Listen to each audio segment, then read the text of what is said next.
शीला सरकार ने बीपीएल और एपीएल कार्ड होल्डर्स को रसोई गैस में 40 रुपए की छूट देने का ऐलान तो कर दिया, लेकिन हैरान करने वाली बात तो यह है कि राजधानी के ज्यादातर बीपीएल परिवारों के पास एलपीजी कनेक्शन है ही नहीं। केंद्र सरकार ने डीजल, केरोसिन और एलपीजी के दाम बढ़ा दिए और दाम कम करने की जिम्मेदारी राज्य सरकारों पर छोड़ दी। कहा गया कि राज्य सरकारें चाहें तो वैट कम कर सकती हैं। केंद्र के इस फरमान की तामील दिल्ली की सरकार ने कुछ इस तरह की। बीपीएल और अंत्योदय फैमिलीज को जो गैस सिलेंडर्स देते हैं उनको 40 रुपए की सब्सिडी गवर्नमेंट देती है।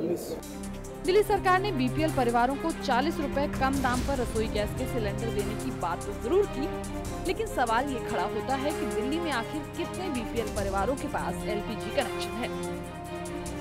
2007 और 8 के आंकड़ों के मुताबिक दिल्ली में तकरीबन 23 लाख लोग गरीबी रेखा से नीचे यानी बीपीएल हैं और इनमें से महज 35,000 लोगों के पास ही एलपीजी कनेक्शन है।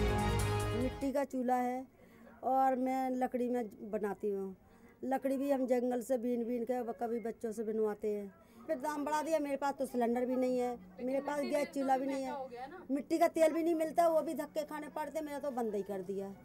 हम चूल्हे पे ठोक लेते खा लेते, कहाँ से गैस उठाएंगे, इतनी कमाई नहीं है।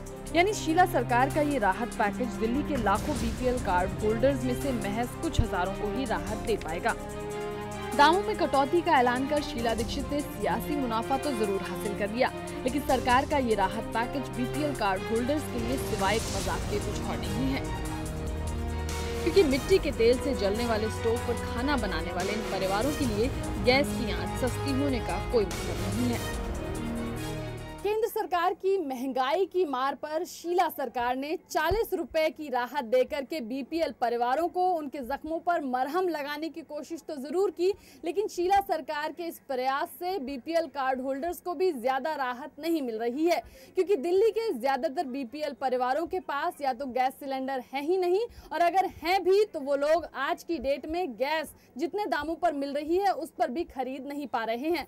ज्यादातर लोग या तो केरोसिन के स्टोव पर अपना खाना बनाते हैं या फिर लकड़ी जला करके मिट्टी के चूल्हे पर खाना बनाते हैं। तो ऐसे में शीला सरकार की ये राहत इन लोगों के लिए ना के बराबर है।